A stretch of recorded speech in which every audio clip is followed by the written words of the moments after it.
I had a relationship with a block man that lasted for years. People will sometimes tell me that I don't look gay.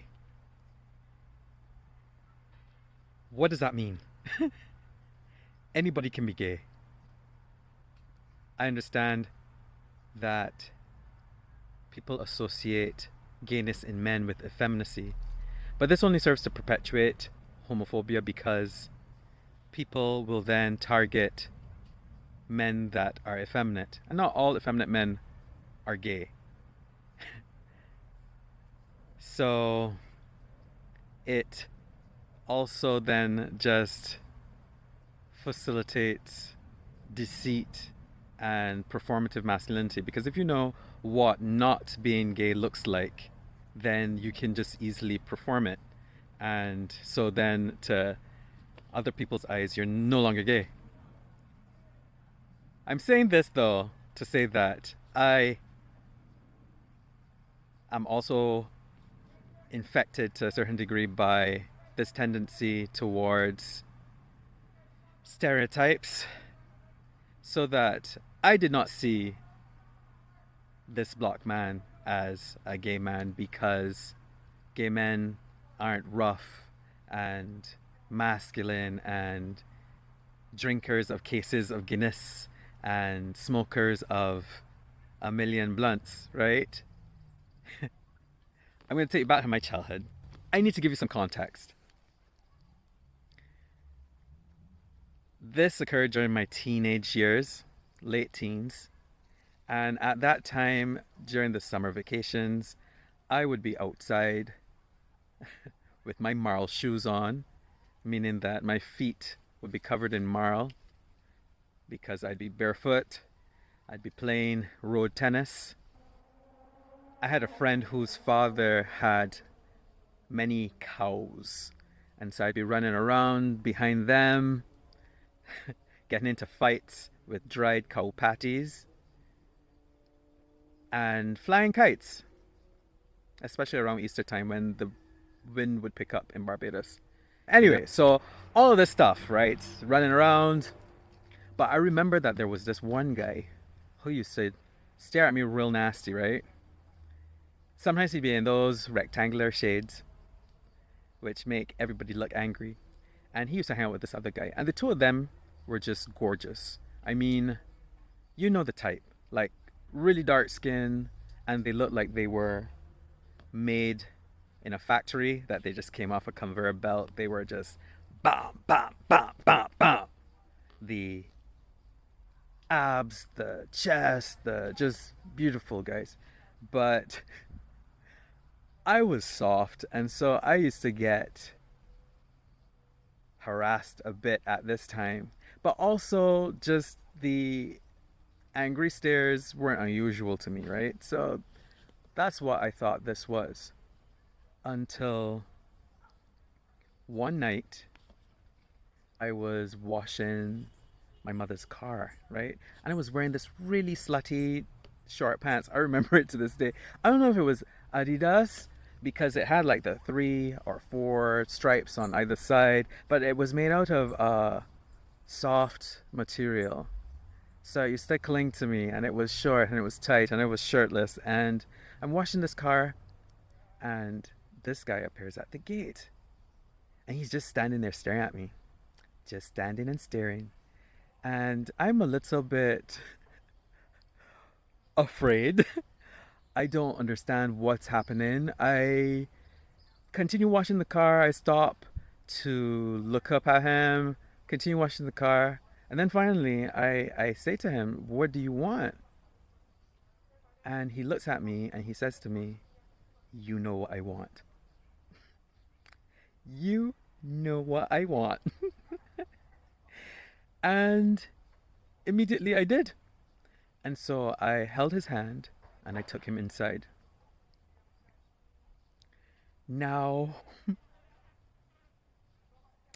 inside was inside, right? But this relationship then, and I keep saying relationship, but there are different kinds of relationships. And I will explain to you the kind that this was. he would just show up at my gate, which was a little difficult to explain to my family because he'd show up and he'd yell my name out. But, you know, I, by this time, had gotten very good at lying because that's what you do to survive. You put in a little bit of truth and modify the rest of it so that it suits your needs. And he was somebody who was looking for friends, messy. I wasn't very interested. I was a little bit bothered. This is the story I'm telling my family, you know, like, I don't know why you keep showing out here, kind of thing.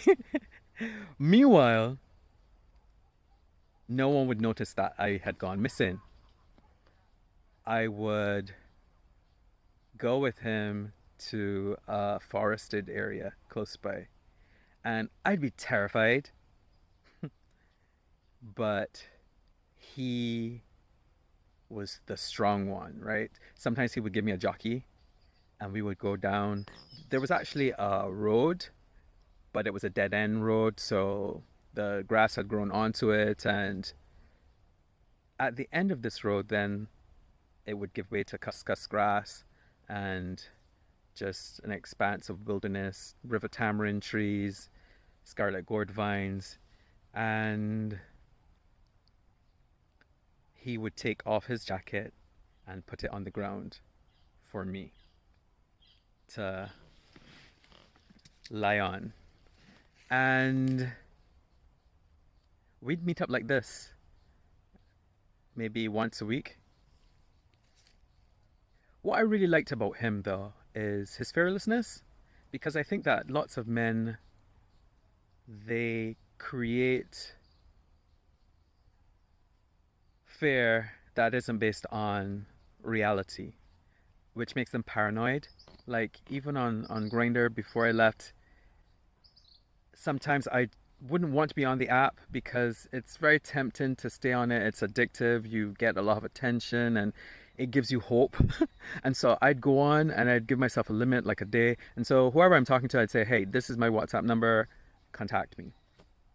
That would not happen because for some reason, which I am yet to understand or have explained to me, guys are afraid to give out their numbers. I mean, you could just block the number. That's what I think. One guy once told me that someone took screenshots of his conversation and posted it online. I don't know, man. How does anyone know it was you? You know, even if your face and that's so easy to create something like that.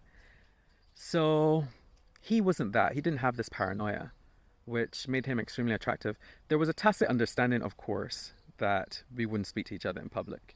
Like, we never talked about it, but it was obvious that there would be no explaining how we knew each other and how we were friends and what kind of friendship we could possibly have, because we were from different worlds, we speak differently. So, again, I've talked about the thrill of maneuvering in a homophobic society. There was a moment where we kept missing each other, my phone wasn't working, and I saw him at the shop, and I had a note. I was carrying around a note for him to meet me at a particular meeting place that we had, and he went to buy something, and I went to the side of him as if I were waiting in line, and I put the note on top of the counter. He saw it and he picked it up. So that's just an example of how, you know, there was no need to panic. There's no danger, you know, you just do what needs to be done. And nobody's looking for the two of us to know each other at all. I'm saying all of this as well to say that while you are looking at the effeminate guys, right, your buddies are gay, okay? And wouldn't it be such a nice thing to create an environment in which you could know this? You could ask a question, they could reveal it to you, because quite honestly, there's no need to know somebody's sexuality unless you're interested in having sex with them.